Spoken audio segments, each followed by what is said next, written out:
Une des choses qui m'agaçait vraiment quand j'ai commencé à lire sur l'histoire romaine tardive, c'est qu'il m'a toujours semblé que l'Empire romain d'Orient n'a pas assez aidé l'Empire romain d'Occident pour combattre les invasions barbares massives qui ont eu lieu à partir du début du 5e siècle, où vague après vague de tribus germaniques se sont simplement abattues sur les défenses romaines, les brisant, pénétrant profondément dans le cœur de l'Empire romain d'Occident comme une tempête implacable, où des nations entières, des centaines de milliers de personnes, se sont simplement déversées dans l'Empire romain d'Occident à une échelle absolument massive et sans précédent.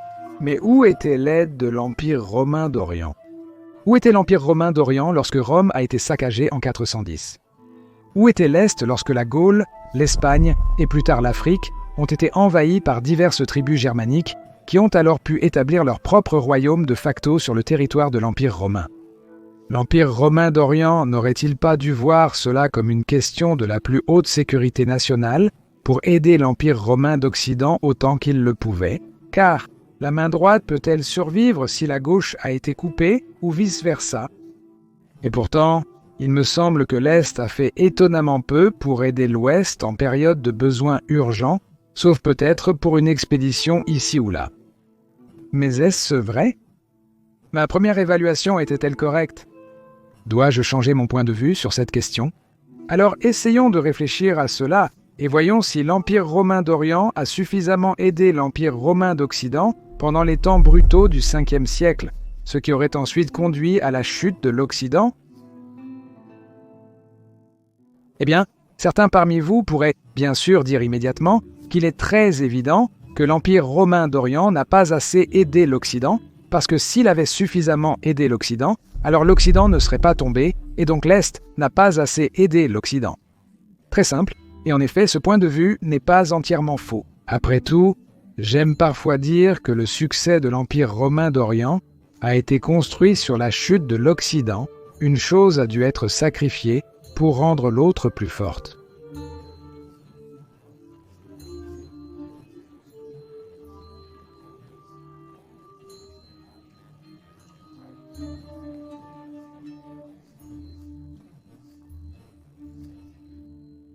Voyez, le problème du déplacement de la base de pouvoir économique et politique de cet empire de l'Ouest vers l'Est, qui avait été construit de l'Ouest vers l'Est, a bouleversé 1000 ans de statu quo.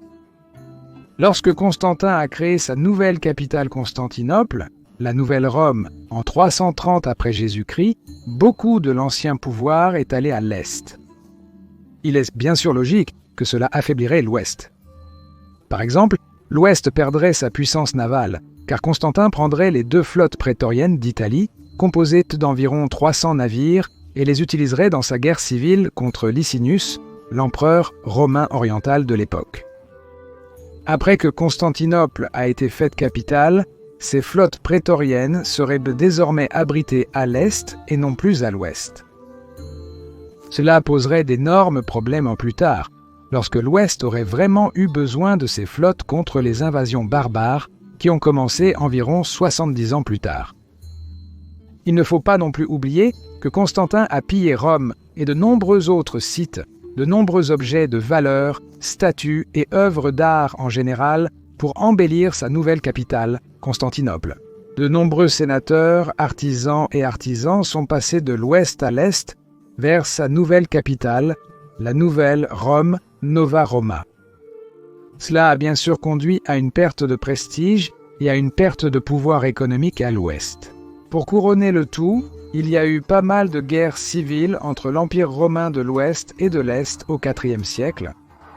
Magnence de l'Ouest contre Constance II de l'Est, Magnus Maximus à l'Ouest contre Théodose de l'Est. Eugène et Arbogast de l'Ouest contre Stilicone et Théodose de l'Est.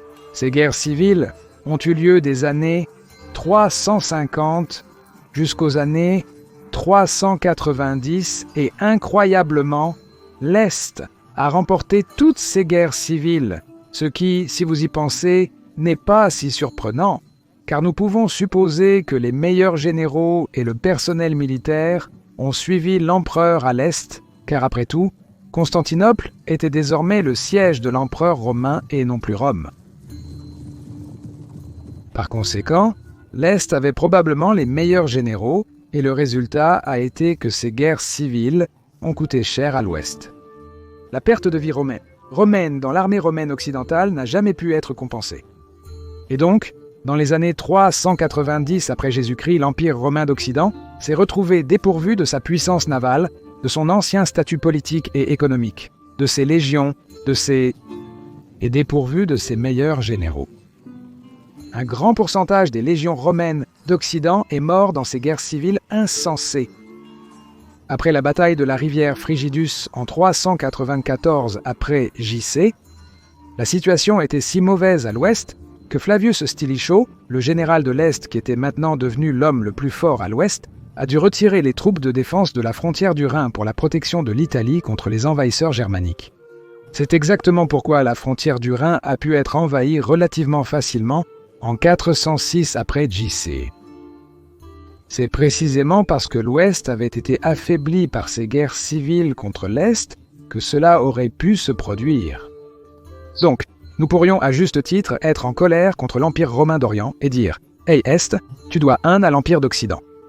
Votre prospérité, votre puissance économique, la force de votre flotte navale, vos généraux, vous avez pris tout cela de l'Ouest, donc vous devez vraiment à l'Ouest. Donc, pourquoi n'avez-vous pas plus aidé l'Ouest, cher Empire romain d'Orient? Où l'avez-vous fait? C'est précisément la question à laquelle nous tentons de répondre. Oui, il est vrai qu'au IVe siècle, l'Empire romain d'Orient était un préjudice pour la moitié occidentale. Le succès de l'Est a vraiment été construit en quelque sorte sur la chute de l'Ouest. Cependant, au Ve siècle, les choses semblaient différentes. Alors, quand est-ce que l'Est a réellement envoyé pour la première fois des renforts vraiment importants pour aider l'Ouest? En 406 après Jésus-Christ et les années suivantes, quand les barbares ont franchi la frontière du Rhin, ou lorsque Rome a été pillée en 410, ou lorsque les barbares ont réussi à établir leur propre royaume sur le territoire de l'Empire romain d'Occident dans les années 410 et 420. Non, c'est aussi tard qu'en 431 après Jésus-Christ que l'aide décisive est arrivée de l'Est. Apparemment, il a fallu un certain temps à l'Est pour vraiment comprendre la gravité de la situation à l'Ouest. Lorsque les Vandales ont marché sur l'Afrique, c'est à ce moment que l'Est a envoyé les premiers renforts sous le commandement du général germanique Aspar. Malheureusement, les forces unies de l'Est et de l'Ouest n'ont toujours pas réussi à vaincre les Vandales. De 431 à 435, les forces de l'Est ont essayé de continuer à combattre les Vandales, mais à un certain moment en 435, Constantinople a rappelé Aspar et ses troupes à cause d'un nouvel ennemi qui approchait, à savoir les Huns. Parler d'un mauvais timing? En 441 alors, l'empereur Théodose II a de nouveau envoyé de l'aide pour reprendre l'Afrique. Et nous devons donner du crédit à Théodose II, ici, parce qu'il a vraiment essayé d'aider l'Ouest, contrairement à son père Arcadius, qui n'avait pas vraiment fait grand-chose pour l'Ouest. Et donc en 441, l'Est a envoyé une énorme flotte afin de reconquérir l'Afrique. Elle a atteint la Sicile, et l'île a été rapidement reconquise pour l'Empire romain d'Occident, vainquant tous les Vandales présents, et cette gigantesque opération navale aurait probablement mis fin aux Vandales une fois pour toutes. Cependant, malheureusement, avant que cela ne puisse aboutir, bien sûr, les Huns ont attaqué à nouveau. Nous pouvons voir la situation incroyablement difficile dans laquelle l'Empire romain était vraiment attaqué de tous côtés par de nombreux ennemis différents. Et ne parlons même pas de l'Empire perse qui était toujours une menace imminente à l'Est. Et donc malheureusement, la flotte en Sicile a dû être rappelée par Théodose II parce que les soldats étaient nécessaires dans le combat contre les Huns. La prochaine fois que l'Est aiderait massivement l'Ouest fut, et cela est assez souvent oublié, en 452. Cette année-là, l'empereur romain d'Orient Marcien a lancé une attaque dans l'arrière-pays hunnique, exactement au moment où les Huns avaient envahi l'Italie, à savoir après la célèbre bataille des plaines cataloniennes. En 451, Attila n'a pas été entièrement vaincu, mais il s'est retiré de la bataille et l'année suivante, il a envahi l'Italie, rasant complètement la ville d'Aquilée Et c'est aussi à ce moment-là que Venise est née, lorsque beaucoup de gens ont fui les hordes d'Attila sur des bateaux et ont cherché refuge dans la lagune qui deviendra Venise. Le sauvetage miraculeux de l'Italie et de Rome est souvent attribué au pape, mais en réalité, c'était l'attaque de Marcien dans l'arrière-pays unique qui a forcé Attila à se retirer de l'Italie. Donc en 452, l'Empire romain d'Orient a vraiment beaucoup aidé l'Ouest. Cependant, aucune aide n'est venue en 455, lorsque Rome a été brutalement pillée une deuxième fois au 5e siècle, cette fois par les Vandales. La prochaine fois que l'Est a aidé, c'était en 467, lorsque l'empereur romain d'Orient Léo Ier a envoyé le général capable Anthemius à l'ouest avec quelques troupes. Un an plus tard, en 468, encore plus d'aide viendrait de l'Est, lorsque Léo Ier a envoyé un massif. Flotte de 1100 navires pour essayer à nouveau de reconquérir le royaume des Vandales pour l'Empire romain. Cependant, cette expédition s'est terminée en un désastre brutal, en raison d'une incroyable quantité d'incompétence de la part du commandant de la flotte romaine orientale, Basiliscus. J'ai parlé dans cette vidéo ici de pourquoi cette gigantesque opération navale a échoué en 468 après Githoseo. Ce désastre a ruiné l'Empire romain d'Orient, et donc l'aide ne pouvait plus être envoyée de manière aussi gigantesque. La prochaine fois que de l'aide viendrait de l'Est serait en 474 après JC, lorsque Léo I, dans l'un de ses derniers actes, envoya Julius Nepos avec une armée à l'ouest afin d'installer un partenaire loyal à l'ouest. Et en effet, Nepos réussit à déposer l'empereur Glucerius à Ravenne et mit fin au règne des Magister Militum germaniques lorsque Gundobad s'enfuit vers son royaume burgonde. Mais malheureusement, Julius Nepos a commis quelques graves erreurs tactiques dont j'ai parlé dans cette vidéo ici, et seulement un an plus tard, il a dû fuir vers sa province natale de Palmatie. Mais malheureusement, après cela, aucune aide ne viendrait plus de l'Est, car Léo Ier est mort en 474 et son successeur Zénon était occupé par des rébellions constantes contre lui, et bien sûr, les finances de l'Est ne s'étaient toujours pas remises du désastre de Cap-Bon en 468. Et donc, essayons de résumer tout cela. L'Est a causé beaucoup de problèmes pour l'Ouest au IVe siècle. Et aucune aide n'est arrivée en 406 après Jésus-Christ, lors de la brèche de la frontière du Rhin. Aucune aide n'est arrivée en 410 et les années suivantes lors du sac de Rome, et aucun renfort pour se débarrasser des barbares qui s'étaient installés sur les terres romaines. Aucune aide n'est également arrivée en 455 lors du deuxième sac de Rome, et aucune aide n'est arrivée dans les années 460 quand Marcellinus de Dalmatie voulait attaquer et vaincre Ricimer en Italie, et aucune aide n'est également arrivée en 472 après JC pour aider de manière décisive Anthemius contre le même impitoyable Magister Militum de l'Ouest, Ricimer. Aucune aide n'est également arrivée en 476 après J-C, lorsque Romulus Augustus a été déposé, et aucune aide n'est arrivée pour Julius Nepos afin de récupérer le trône de l'Empire romain d'Occident et de déposer Odoacer et de restaurer l'Empire romain d'Occident. Cependant, une aide décisive est arrivée de 431 à 435 contre les Vandales, une très grande aide est arrivée en 440 et 1 contre les Vandales, une aide puissante est arrivée en 452 contre les Huns, une aide est arrivée en 467 avec l'empereur Anthemius de l'Est. Et une aide formidable est arrivée en 468 avec une flotte géante contre les Vandales. Et une aide est de nouveau arrivée en 474 avec Julius Nepos et des renforts. Mais la question maintenant est, cette aide était-elle suffisante? Ou était-ce trop peu, trop tard? Je suis un peu déchiré. Je dirais que c'est un mélange. Oui, l'Est aurait certainement pu aider plus tôt. Cependant, après 431, j'ai l'impression qu'ils ont vraiment essayé d'aider. Bien sûr, ils auraient pu faire encore plus, mais ils avaient aussi leurs propres problèmes.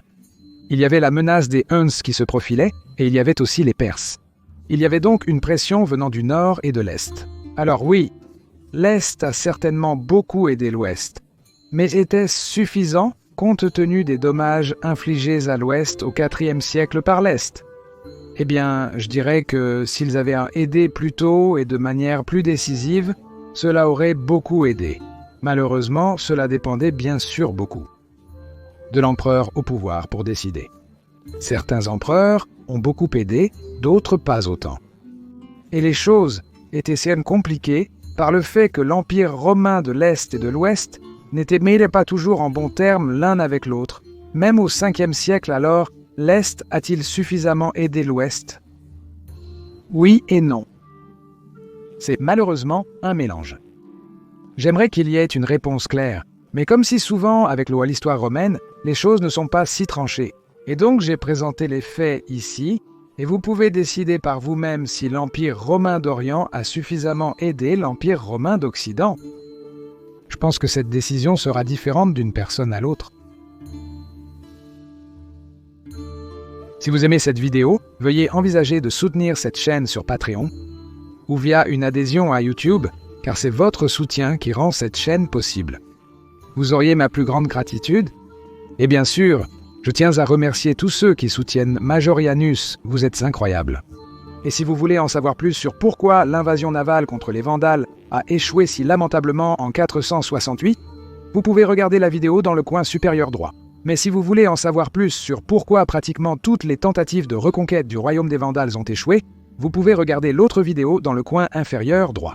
Je dis encore merci à tous les amis de l'histoire romaine, Gracias Tibiago et Bene Valete.